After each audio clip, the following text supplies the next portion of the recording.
अब तो केवल साउंड दे दे, कुछ मत कर, ज्यादा साउंड दे दे बस। ये सबसे ज्यादा खतरनाक है।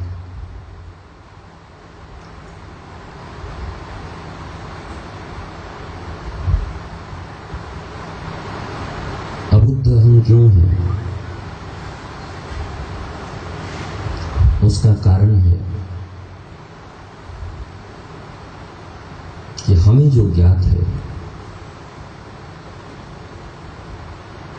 हमसे अल्टीमेट मानते हैं। हम जो जानते हैं वही सही है। और मेरे गुरुदेव सदा कहा करते थे कि ज्ञान का सबसे बड़ा अंतरायक बाधक मैं ज्ञानी हूं यह मानना ही है। मैं विगत कई दिनों से तुम्हें यह कहता आ रहा हूं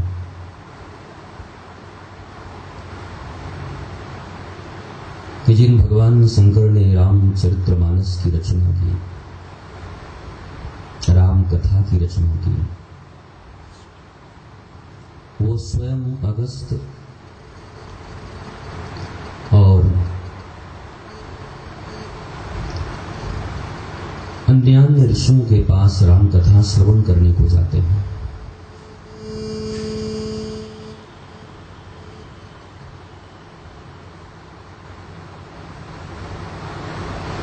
जबकि हम सब जानते हैं कि रची महीस निज मानस राखा, पाई सुसमय शिवा संग भाखा। राम कथा के रचयिता ही भगवान शंकर हैं।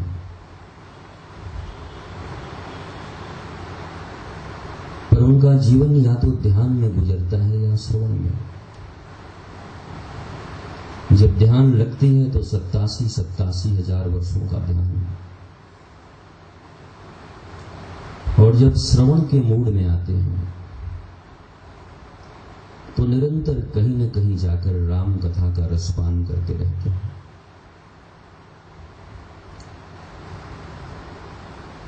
और यह इस बात का द्योतक है कि भगवान शंकर हमें ही कुछ न कुछ कहना चाहते हैं। श्रवण का कोई अंत नहीं है जीवन में। राम कथा जे सुनहि अघाही, रस विशेष तिन जाना नाही। राम कथा को सुनकर जो अघा गया, जिसने ये कह दिया कि अब मैंने सुन लिया, मैं तृप्त हो गया, तो वो कथा के रस को, मर्म को समझा ही नहीं। क्योंकि न तो भगवान शंकर ही तृप्त होते हैं, न कभी गरुड़ तृप्त होता है, न सौनक आदि 88,000 ऋषियों को कभी तृप्ति मिलती है। नारायण जब ब्रह्मा को सुनाते हैं तो उनको भी तृप्ति नहीं मिलती। ब्रह्मा नारद को, और फिर ये भागवतीय परंपरा है, इसने उसको, इसने उसको, इसने उसको, इसने उसको सुनाया। क्योंकि तभी तो वो परंपरा आज तक जीवित है, न तो कब के मिट गई होती। वो परंपरा और श्रवण ही युग युगांतर, कल्प कल्मांतर, जन्म जन्मांतर तक जीवंत होते हैं। पुस्तक जीवंत नहीं होते, शास्त्र जीवंत नहीं होता। पन्नों में उकेरे गए पांडुलिपियों को अगर तुम शास्त्र कहते हो तो उनमें तो बहुत मिलावट आ गई है।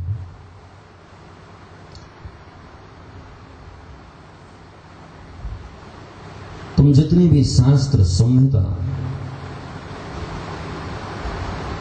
जो कुछ भी देख रहे हो, ये सब समयानुकूल, युगानुकूल परिवर्तित किए गए हैं। और परिवर्तन के दौर में कभी कभी परिवर्तन अपने तुच्छ निहित स्वार्थों के लिए भी हो जाता है, और फिर उसी शास्त्र का पालन करना, फिर उसी शास्त्र को प्रमाण मानना कहीं न कहीं जीवन जीने की कला से हमें चूकने को मजबूर करती है। इसलिए हमारी परंपरा सदैव ये मानती आई है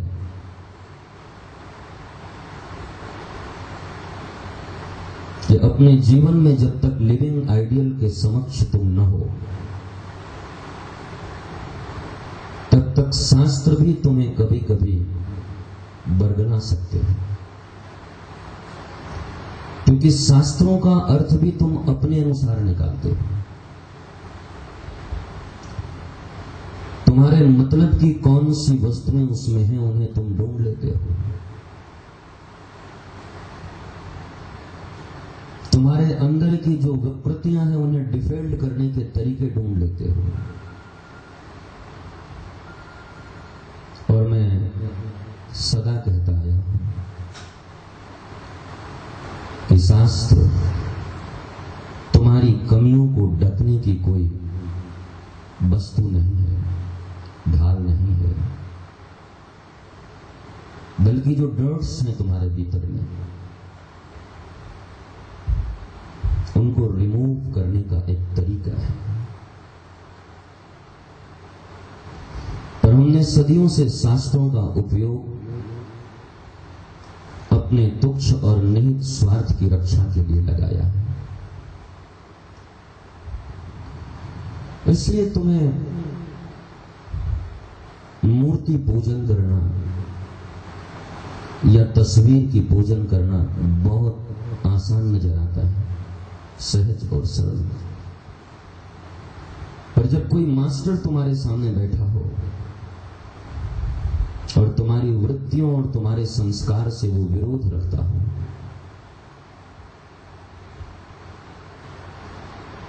और तुम्हारा समर्पण कभी उसके प्रति पूर्ण न हुआ हो, तो तुम्हारा लिविंग आइडियल ही तुम्हारा सबसे बड़ा शत्रु बन सकता है। मैंने एक दिन तुमसे और कहा था कि नाराज का अर्थ क्या है। तुम्हारा मास्टर, तुम्हारा गुरु तुमसे राजी नहीं है, यही तो नाराज है। और नाराजगी का अर्थ गाली देना नहीं होता, नाराजगी का अर्थ मुंह फेर कर बैठना नहीं होता, नाराजगी का अर्थ तुम्हारी बुराइयां करना नहीं होता। तुम्हारे भीतर जो मान्यताएं दृढ़ हैं, तुम्हारे भीतर जो तुम्हारे अभ्यस्त संस्कार हैं जन्मों के, इस जन्म के लिए, इसके तो है ही हैं, पर जन्मों के अभ्यस्त संस्कार हैं। और इसे प्रमाणित करने के लिए प्रहलाद और ध्रुव के दृष्टांत तुम्हारे लिए बहुत हैं, मीरा के दृष्टांत तुम्हारे लिए बहुत हैं, नानक, रैदास, कबीर, इनके दृष्टांत तुम्हारे लिए बहुत हैं। गीता कहती है सब कुछ मिट सकता है, पर तुम्हारी साधना नहीं मिट सकती। तुम्हारी जो यात्रा है टुवर्ड्स गॉड, वो कभी नहीं मिटती। एक यही पूंजी है जो तुम जन्म जन्म में लेकर आते हो। बाकी तुम्हें भी पता है, हमें भी पता है, हम सब गंवा देते हैं। इस महल और कोठी पे तुम्हारा अधिकार है, पर तुम्हारी मृत्यु के उपरांत और जब तुम दूसरे किसी शरीर में आओगे और इस महल और कोठी के ऊपर अपना दावा करने आओगे, तो लोग डंडे मारकर तुम्हें भगा देंगे। कौन हो तुम, कहां से आए? तुम पूर्व जन्म की बातें भी करोगे तो तुम्हें कहेंगे ये फ्रॉड है, कोई न स्वीकार करेगा तुम्हें। पर ध्रुव के चित्त में, प्रहलाद के चित्त में वो जो भक्ति के बीज थे जिनका अंकुरण हुआ था, प्रहलादावतार में वो पूर्ण वटवृक्ष बना।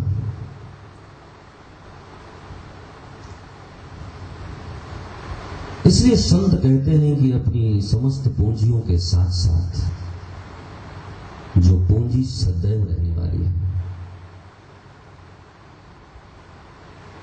उसका भी संग्रह करो। तो मैं कहूं कि तुम संग्रह न करो तो तुमसे बनेगा ही नहीं, होगा ही नहीं। बचपन से आदत है संग्रह करने की, और 60 साल की उम्र में कोई मिलकर तुम्हें कहे संग्रह मत करो, हाउ इज इट पॉसिबल? जो अभ्यास बने हैं जीवन में उसे पल भर में छोड़ना। अर्जुन न कर पाता, तुम कर पाओगे। ये अभ्यस्त संस्कार एक दिन में नहीं छूटते, इनके लिए भी अभ्यास करना पड़ता है। हमारा जन्मों से आदत है, हम पकड़ते हैं, संग्रह करते हैं, जमा करते हैं, और जब हम धर्म की शरण में आते हैं तो हमें धार्मिक लोग कहते हैं त्याग करो, वैराग्य में जाओ, छोड़ दो। हाउ? कैसे? तो मजाक है। तुमने कह दिया और हमने कर दिया। तुम्हारे कहने का ही हम इंतजार कर रहे थे। अच्छा तो लगता है सुनने में। कल मैंने युधिष्ठिर का दृष्टांत तुम्हें बताया कि सबने कह दिया, मुझे पाठ याद हो गया, द्रोण, पर युधिष्ठिर को 1 महीने के बाद याद हुआ। जब अपने जीवन में सत्य का आचरण ले आए तब उन्होंने कहा अब मुझे याद हुआ। इसलिए ये थोथी बातें, काल्पनिक बातें, सो कॉल्ड धर्म की बातें, सो कॉल्ड शास्त्र की बातें, ये सुनने में ही अच्छे लगते हैं, पर जब इनका पालन करना हो तो सबसे पहले तुम ही पीछे हटोगे। वो तो ठीक है, अब शास्त्र में लिखा है, पर धंधे में थोड़ा बहुत तो बेईमानी करनी पड़ती है, ये तुम ही कहते हो। वो तो ठीक है, पर व्यवहारिक दुनिया में अब इतना थोड़ी ही चलता है, थोड़ा बहुत तो करना ही पड़ता है। तुमने खोज लिया, तुमने ढूंढ लिया रास्ता बचने का, अपनी वृत्तियों को पोषण करने का रास्ता तुमने ढूंढ लिया।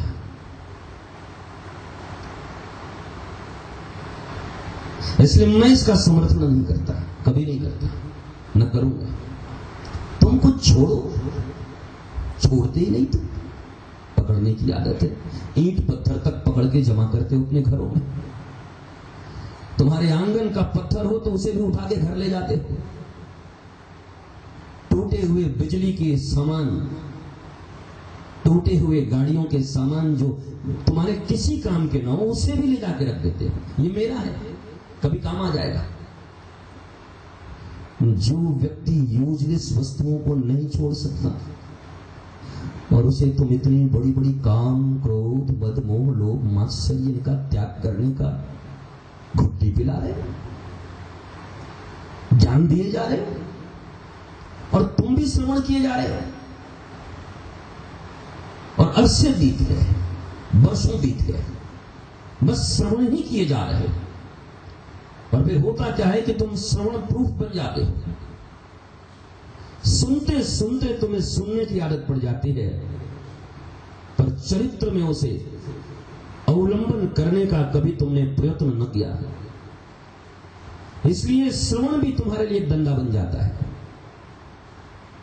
यह श्रवण भी तुम्हारे लिए जीवन का एक खोट बन के उभरता है, क्योंकि भीतर से अहंकार तो यह होता है कि मैं सत्संग जाता हूं, मैं श्रवण करता हूं, मैंने उनका सत्संग सुना है, मैंने उनकी कथा सुनी है, पर ढाक के 3 बात, परिवर्तन कुछ नहीं, अलीस्ट नॉट अ सिंगल वर्ड, कुछ भी मानने को राजी नहीं। और अहंकार और है कि मैं तो सत्संगी हूं, मैं तो प्रवचन में जाता हूं, मैं तो कथाओं का श्रवण करता हूं। जैसा श्रीमद् भागवत में राजा रघुगण को हुआ था, और जड़ भरत ने जब तोड़ दिया उसके घमंड को, उसके अभिमान को, पालकी पे चढ़ के जाता था सौवीर नरेश राजा रघुवन, सत्संग करता था कपिल मुनि की, और उसे इसी बात का अहंकार था कि मैं तो कपिल मुनि का सत्संग करता हूं। पर बुद्धि ऐसी विभ्रांत थी, बुद्धि ऐसी विकृत थी, अहंकार इतना प्रबल था। और तुम रावण की घटना से यह जान सकते हो कि विद्वता तुम्हारे भीतर में चाहे कितनी भी क्यों न हो, लेकिन अगर अहंकार है, अभिमान है, तो वो विद्वता भी तुम्हारे जीवन के नष्ट करने का एक कारक बन सकता है। जैसे रावण, जैसे कंस, जरासंध, क्या इन सबों को तुम मूर्ख समझते हो?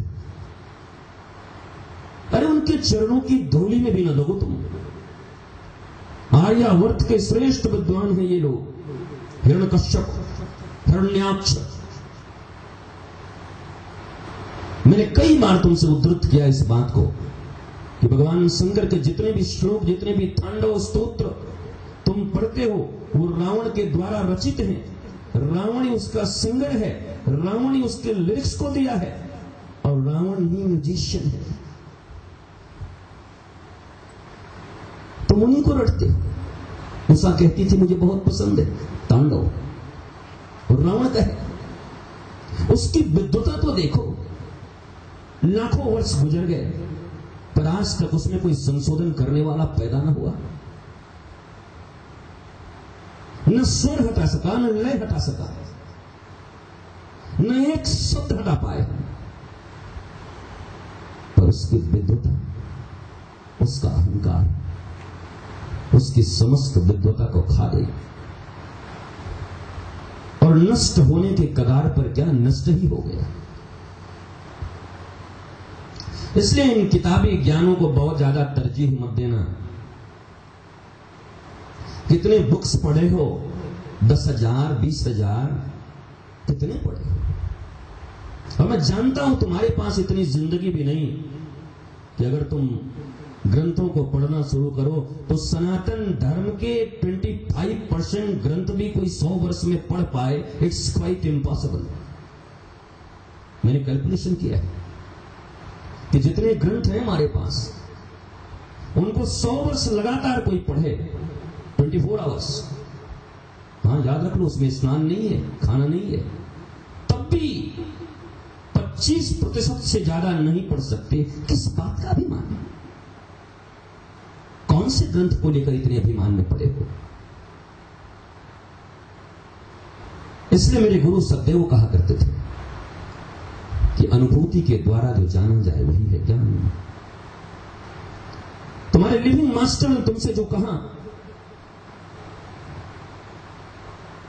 उसको अपने जीवन में जब तुमने उतारा, जीवन में वो अनुभव बन गया, वही ज्ञान और वही शास्त्र बन गया।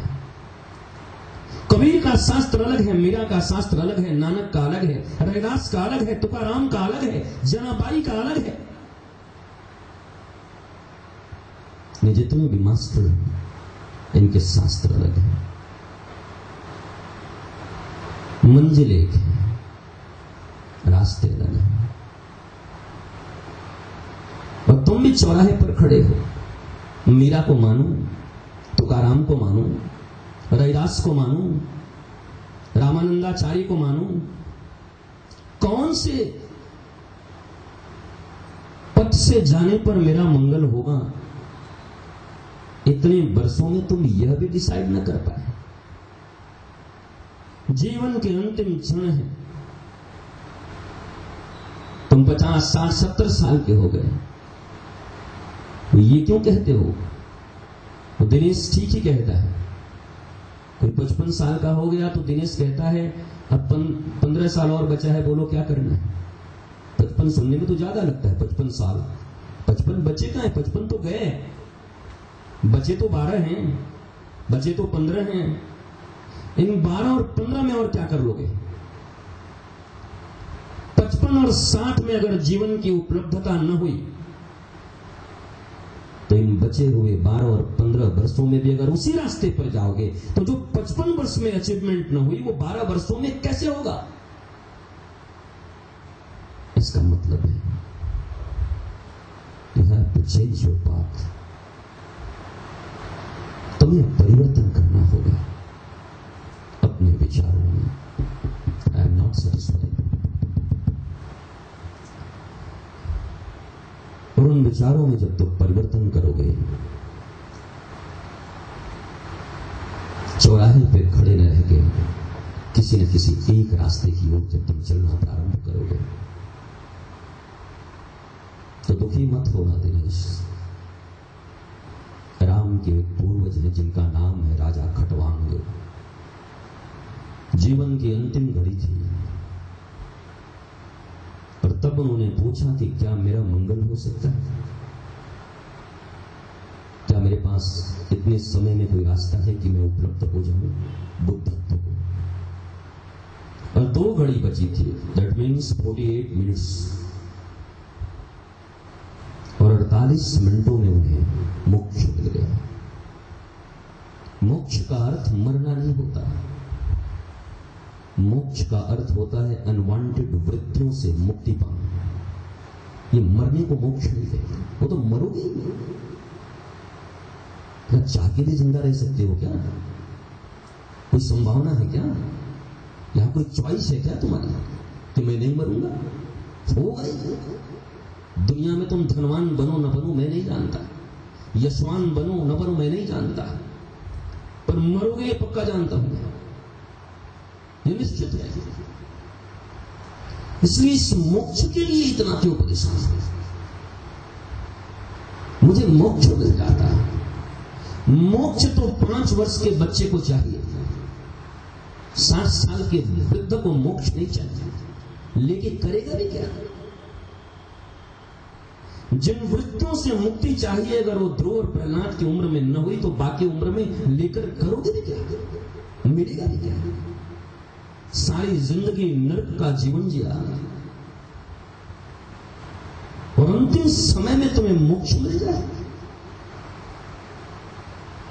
चंद लम्हों में तुम्हें मोक्ष मिल जाए, क्या करोगे ऐसे मोक्ष को? ऐसे 2 कौड़ी के मोक्ष को लेकर भी क्या करोगे? मोक्ष तो वही है जो जीते जी प्राप्त हो जाए, और वो केवल अनवांटेड वृत्तियां हैं, नथिंग एल्स। ये मरना, स्वर्ग जाना, नरक जाना, आई डोंट नो, मुझे कुछ पता नहीं, जानना भी नहीं चाहता इसके विषय में। ये जिंदगी बड़ी खूबसूरत है, ये जिंदगी प्रेजेंट में मिली हुई है। न हम अतीत की चिंता करते हैं न भविष्य का भय रखते हैं, क्योंकि दोनों ही मेरे हाथ में नहीं। न भविष्य मैं जानता और न बीते हुए अतीत को मैं वापस ला सकता हूं। जो है बस यही है। और अगर तुम कुछ करना चाहते हो तो बस अभी ही कर लेना, कल के ऊपर मत छोड़ना। न जाने कितने संतों ने बहुत कुछ कहा है, आज करे सो कल कर, वो तो कल करे सो आज कर, अद्भुत अद्भुत बातें। उठ जाग मुसाफिर भोर भई, वो सब हमें जगाने के लिए। पर हमारे लिए तो ये भजन बन गए हैं, गाने में अच्छे लगते हैं, स्वर ले लेके। अच्छा, आप कौन से स्वर में गाते हो? उठ जाग मुसाफिर। अच्छा, ये राग कौन सा है? क्या करोगे राग को लेकर? इसका जिस्ट क्या है? एलिक्सीर क्या है? इसके अमृत तत्व क्या है? इसमें से कौन सी ऐसी बात है जो तुम्हारे जीवन में लग जाए तो तुम्हारा जीवन भी अमृत में हो जाए? ये जानने का विषय है, ये मानने का विषय है और ये करने का विषय है। बाकी सब जान के मान के क्या करोगे? इसलिए मैं तुमसे बार बार कहता हूं कि जीवन में एक पथ का चुनाव करो और फिर पीछे मुड़कर देखना बंद करो।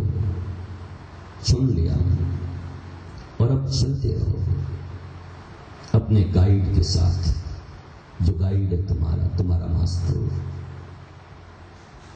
तो तो जीवन की चरमता और परमता को उपलब्ध हो पाओगे जिसके लिए इस पृथ्वी पर आए हो।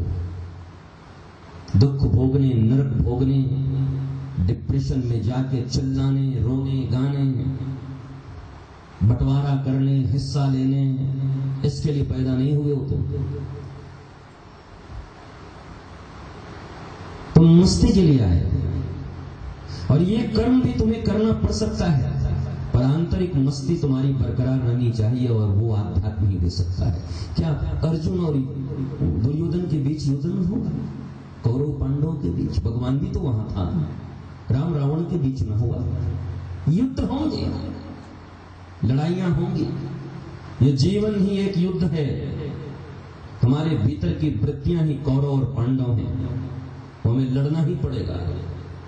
पर उस लड़ने के पहले एक बार श्री कृष्ण का गीता जरूर श्रवण कर लेना, और श्री कृष्ण को साथी बनाकर चलना, तो शायद महाभारत जीत जाओगे। महाभारत तो हम लड़ते हैं, पर न हमारे पास कोई आइडियल है, न हमारे पास कोई कृष्ण है, न हमारे पास कोई गीता है, तो हारोगे, जिंदगी बर्बाद ही होगी। आखिरी बात, तुम छोड़ने की दिशा में मत जाओ, ये तुम्हारा स्वभाव नहीं है। स्वभाव के विपरीत काम करोगे तो बहुत दिन लग जाएंगे। जो तुम्हारे स्वभाव में रचा बसा है, बचा है, वही करो ना। जिसके तुम एक्सपर्ट हो, स्पेशलिस्ट हो, वो करो। भैया ये क्या है? बोला ये बहुत बढ़िया ठेकेदार, ये बहुत अच्छे डॉक्टर, आई स्पेशलिस्ट। ये क्या है? कहा ये गणित के बहुत अच्छे टीचर हैं। ये कैसे? ना क्रिकेट के मास्टर हैं। अच्छा ये कौन? बोला अंतरिक्षयान के मास्टर हैं। सब कहीं ना कहीं मास्टर हैं, सब कहीं ना कहीं स्पेशलाइजेशन लेकर बैठे हुए हैं। तुम्हारे भीतर भी कुछ न कुछ है, और वो कुछ न कुछ क्या है मुझे पता नहीं, पर इतना तो पता है संग्रह करने में तुम्हें भी मजा आता है, चीजों को जमा करने में तुम्हें भी मजा आता है। दुनिया की हर संपत्ति मेरी हो जाए, हर यश मेरा हो जाए, हर तरफ मेरी जय जयकार हो, हर व्यक्ति मुझसे प्रेम करे, हर व्यक्ति मुझे सुंदर कहे, ये सबकी आकांक्षा है। कोई इससे बाहर नहीं, तुम भी नहीं हो। इसलिए तुम्हारी जो आदत है, तुम्हारा जो अभ्यास है, वो पकड़ने का है, लेने का है, जमा करने का है। आध्यात्म से तुम्हारा यही विरोध शुरू हो जाता है। जब तुम्हें कोई कहता है त्याग करो, तुम्हारी वृत्ति अपनाने की है। इसलिए मैं तुम्हें आह्वान करता हूं, आमंत्रित करता हूं, मत छोड़ो कुछ, छोड़ भी नहीं सकते। तुम पकड़ो, तुम जमा करो। तुम्हें पकड़ने की आदत है, तुम्हें पाने की आदत है, तुम्हें लेने की आदत है, तुम्हें छीनने की आदत है, तुम्हें जमा करने की आदत है। करो, पर जीवन में प्रगति तो जरूरी है ना। छोटी छोटी वस्तुओं को जमा करते करते तुम बड़ी बड़ी वस्तुओं की चाह रखते हो। जब कभी खाकपति थे तो 1000 पति होना ही तुम्हें मंजूर था। जब 1000 पति हुए तो लाखपति, करोड़पति, अरबपति।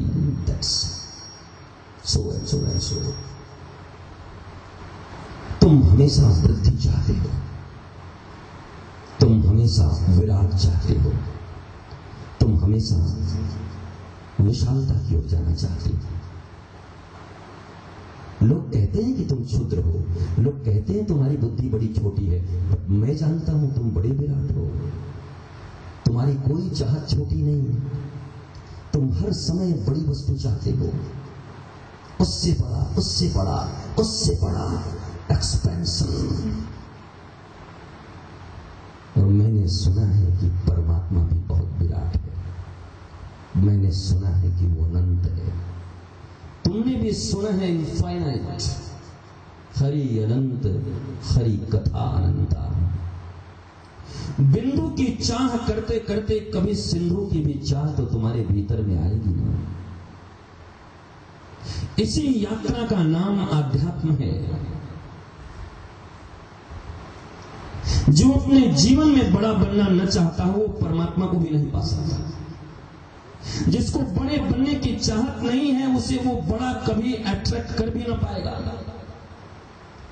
इसलिए तुम्हारे भीतर जो भूख है, तुम्हारे भीतर जो संग्रह करने की वृत्ति है, मैं अप्रिशिएट करता हूं,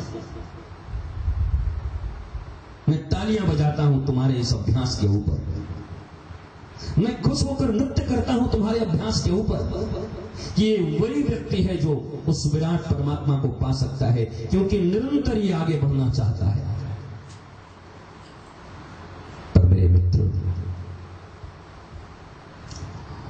तुम्हारे क्षुद्र स्वार्थ की पूर्ति करते करते ही तुम इस जीवन से चूक न जाओ, इसलिए स्पीड थोड़ी तेज करो। मैं कुछ और नहीं कहता, मैं तुम्हें रोकता नहीं, तुम्हारी गति थोड़ी धीमी है। पानी की जो गति है वो धीमी है, उसे और तेज करो। और क्योंकि इस जगत में जो सबसे बड़ा है, अल्टीमेटली तुम्हें वहां तक पहुंचना है। और तुम्हारी गति अगर धीमी रही तो तुम आधा रेस ही कंप्लीट कर पाओगे। अगर 1000 मीटर का है तो 500 मीटर पे अटक जाओगे, पर वो तो न मिलेगा। इसलिए जब रेस में आए हो तो तेज दौड़े, घोड़े की तरह दौड़ो, गधे की तरह क्यों दौड़ रहे? इतने स्लो क्यों कि जीवन का अंत आ गया और उस विराट से तुम्हारा परिचय न हुआ? तुम्हारी सांसें चूक गई, धड़कन चूक गया और उस विराट अनंत परमात्मा से तुम्हारी आंखें चार न हुई। इसलिए मैं तुम्हें सिर्फ इतना ही कहता हूं, अपने स्पीड को, अपनी गति को बढ़ाओ, क्योंकि अल्टीमेटली लक्ष्य पहुंच वहां तक है। मेरा वैराग्य का अर्थ भी बड़ा निराला है। लोग कहते हैं वैराग्य का अर्थ छोड़ना, हटना। मैंने कहा तुमने पढ़ा ही नहीं अच्छे से। वैराग्य का अर्थ होता है विशिष्ट राग। विशिष्ट, किसी विशिष्ट वस्तु के प्रति जो राग है उसे वैराग्य कहते हैं। लोग मुझसे कहते हैं आप गाड़ियों पे घूमते हो, आप कपड़े अच्छा पहनते हो, आप वैरागी हो। मैं बहुत बड़ा वैरागी हूं। तुझे कोई शंका है क्या? वो वैराग का अर्थ तू क्या जानता है? मैं तुम्हें बताता हूं, वो सुन ले, क्योंकि मैं संस्कृत की भाषा से तुम्हें बताता हूं। वैराग्य का अर्थ ये होता है विशिष्ट के प्रति राग। और इस दुनिया में, इस ब्रह्मांड में अगर सबसे विशिष्ट कोई है तो परमात्मा है, और उस विशिष्ट के प्रति मेरा राग और अनुराग है। इसलिए वैरागी हूं मैं। इसलिए गोपियां कहती हैं मैं वैरागी हूं। बड़े बड़े ऋषि जो 10-10 हजार वर्षों तक तपस्या करते हैं, बल्मीक बन जाते हैं, दीमक खा जाते हैं उनको, लेकिन उन्हें भी वैरागी न कहा गया। विश्वामित्र का वैराग्य भंग हो गया। मेनका, उर्वशी, हिडम्बा, तिलोत्तमा, पूर्वचित्ती, न जाने अनंत अनंत अप्सराएं, पर गोपियों का वैराग्य कोई भंग न कर पाया, क्योंकि गोपियों का लक्ष्य तो गोपाल है। गोपी गोपाल से कम में मानने को तैयार ही नहीं है। पर मैं कई बार कहता हूं कि अरे जब भिखमंगे भी बन रहे हो तो बड़े बनो ना। जब मांगने वाले ही बन रहे हो तो छोटे सड़क के टपोरी भिखारी क्यों बनते हो? विराट बनो, विराट को ही मांग लो ना। ये छोटी छोटी चीजें कब तक मांगते रहोगे? गोपियां बड़ी विराट हैं, भिखारी ही है, प्रेम की भिखारन है। पर वो प्रेम पति, बच्चों, परिवार, रिश्तेदार, नातेदार, इनसे वो चूक गए हैं। उन्हें पता है इस प्रेम की पूर्ति इस जगत में कोई कर सकता है तो वो गोपाल है, तो प्यार का सागर है। बाकी जगह तो कुएं हैं, वो है भी कि नहीं मुझे पता नहीं। वो कहीं पतीले हैं, कहीं जग है, कहीं वो भी सूखा है, और तुम वहीं ढूंढते जा रहे हो, वहीं हैरान परेशान, वहीं जिंदगी गंवाए जा रहे हो। गोपियों ने जीवन में गोपाल को चाहा, और गोपाल की चाहत में वो किसी से कोई कॉम्प्रोमाइज नहीं करना चाहती। मुझे यही चाहिए। इसलिए गोपियां उन बड़े बड़े ऋषियों की गुरु बन गई, आचार्य। नारद जैसों का भी गुरु कौन है तुम्हें पता है? गोपी ही है। गोपी प्रेम की आचार्य है और नारद सीखने जाते हैं गोपियों से। एक बात है बस, और कुछ नहीं। वो संसार के और किसी चीज में अटकना नहीं चाहती, पाना तो सब चाहती है। आपने सुना होगा गोपियों का विवाह भी हुआ है, बच्चे भी हैं, गैया भी हैं, सास ससुर भी हैं, घर भी बड़े बड़े, बड़ी अच्छी व्यवसायी है, दही बेचने जाती हैं, दूध बेचने जाती हैं, तुम टीवी बेचते हो, ट्रैक्टर बेचते हो। जो उनके पास था वो अपना व्यवसाय करती थी, तुम भी करते हो, कोई अंतर नहीं है। अलग मत समझना अपने आप को। गोपियां भी वही करती हैं, पर गोपियों की चाहत बस बड़ी है। वो कहती है मैं इतने भर से मानने वाली नहीं हूं, जीवन में इनका पालन करना जरूरी है इसलिए कर रही हूं, पर मेरा लक्ष्य तो गोविंद है। हर एक गोपी का लक्ष्य गोपाल है, गोविंद है। इसलिए गोपियां इस जगत की श्रेष्ठ गुरु बन गई, तृप्त बन गई। उनको रोते हुए देखकर ये मत समझना वो अतृप्त है। तुम्हारे हंसने में वो तृप्ति न है जितना गोपियों के विरह में तृप्ति है। तुम बर्थडे पे मुस्कुरा के उतने प्रसन्न नहीं होते जितना गोपियां कृष्ण के विरह में रुदन करके होती। ये तो भीतर की मस्ती है, ये तो विरहानंद है। और ये विरहानंद की भाषा तो जब ब्रज वृंदावन में कभी बैठोगे तभी समझ में आएगी। क्योंकि जिन्हें जीवन भर तुच्छ वस्तुओं के लिए रोना स्वीकार हो, वो कृष्ण के रुदन की मस्ती भी क्या समझ सकते। कृष्ण के लिए रोने में भी इतनी मस्ती है, उसका टेस्ट ही तुम्हें न मिला, क्योंकि तुम तो तुच्छ के लिए रुदन करते करते अपने जीवन का परित्याग कर रहे हो। इसलिए रो, पकड़ो, बुलाओ, लो, पर ग्रेजुअली इंक्रीजिंग ऑर्डर में। डिक्रीज मत करो यार, नीचे मत गिरो। ये मन पानी की तरह है, सदा नीचे ही गिरता रहता है। और इसी मन को सदैव उस परमात्मा की ओर ले जाने का नाम ही अभ्यास है और साधना है। और साधना पूजा मत समझना, पूजा पाठ व्रत नियम आचार तपस्या सब बेकार चीज। तुमसे होगा तपस्या, तुम करोगे तपस्वी हो तुम। झूठ मूठ का तपस्वी का तमगा लेके बैठ जाओगे, मैं तपस्या करता हूं, क्या करोगे तपस्या? What do you mean by तपस्या? तपस्या का मतलब भी नहीं जानते, व्रत का मतलब भी नहीं जानते, उपवास का मतलब भी नहीं जानते, और कहते मैं व्रत करता हूं, तपस्या करता हूं, उपवास करता हूं। कैसे करोगे? है ही नहीं। उन शास्त्रों को विकृत करके तुम्हें जो बताया गया है तुम वही करते जा रहे हो। तुम्हारी अपनी कोई पर्सनल अनुभूति नहीं है, अपना व्यक्तिगत कोई अनुभव नहीं है जीवन में। और बिना व्यक्तिगत अनुभव के अपलिफ्टिंग बहुत मुश्किल है, नहीं जा सकते ऊपर। इसलिए मेरी एक ही बात गौर से सुनो, इस दुनिया में कुछ छोड़ने के लिए तुम पैदा नहीं हुए, तुमने पकड़ना ही अपना स्वभाव बनाया है। पकड़ो, लेकिन तुच्छ और क्षुद्र को पकड़ने में पूरा जीवन बर्बाद मत कर देना। इन्हें पकड़ते पकड़ते बहुत उम्र हो गए, अब एक बार उस विराट गोपाल को पकड़ने की भी चेष्टा करो। और आदत तो तुम्हारी अच्छी है, खिलाड़ी तो तुम अच्छे हो, तेंदुलकर हो तुम, बहुत सुंदर चौका छक्का लगाते हो, शुरू से ही पकड़ने की इतनी अच्छी आदत है। मैं श्योर हूं कि जो सबसे बड़ा लोभी होगा वो जल्दी परमात्मा को पकड़ेगा। मैं श्योर हूं जो बहुत बड़ा बेईमान होगा वो जल्दी परमात्मा को पकड़ेगा।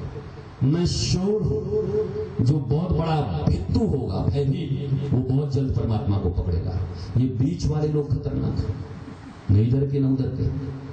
हाँ ठीक है गुरुजी, ठीक है प्रवचन तो ठीक है, पर घर भी तो देखना है।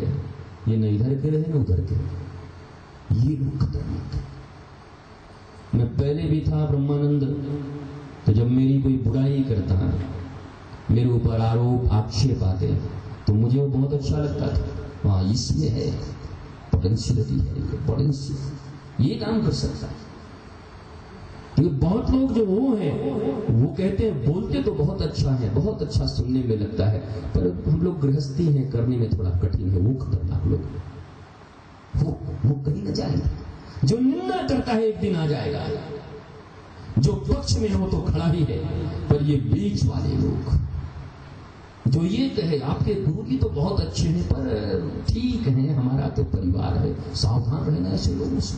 बल्कि जो निंदा करेंगे, जो मेरे विषय में उलट बोले, और उससे प्रीति रखना अंदर अंदर। वो एक दिन जरूर आएगा, पक्का आएगा, जब उसके विरोध की सीमा मिट जाएगी, जब वो देखेगा कि मैं विरोध कर करके भी दुखी हो रहा हूं, और यार मानने वाले तो बड़े प्रसन्न हैं, वो आ जाएगा। पर ये आदमी नहीं, ठीक ठीक, आप बहुत अच्छे हैं, आप बहुत अच्छे, बहुत अच्छा काम कर, पर मैं जरा अभी खतरनाक। इसलिए अंतिम बात मेरी, छोड़ो छोड़ने की बातें, आओ पकड़ते हैं। संसार को पकड़ा है और कुछ पकड़ते हैं, संसार के पिता को पकड़ने की चेष्टा करते हैं। हमारी चेष्टा जन्मों से चली आ रही है तो जरूर सफल होगी, क्योंकि हम मास्टर हैं इसमें। और अपने इस विशेषत्व गुण को अगर परमात्मा को पकड़ने में लगा दें तो कोई कारण नहीं कि वो गोपाल हमसे दूर रह जाए। मैं काकभुसुंडी और गरुड़ के बारे में चर्चा कर रहा था, वो वहीं से संबंधित चर्चा है। मैं कल बता दूंगा कि ये इतनी बातें मैंने जो तुम्हें कही वो काकभुसुंडी और गरुड़ से कैसे संबंधित है।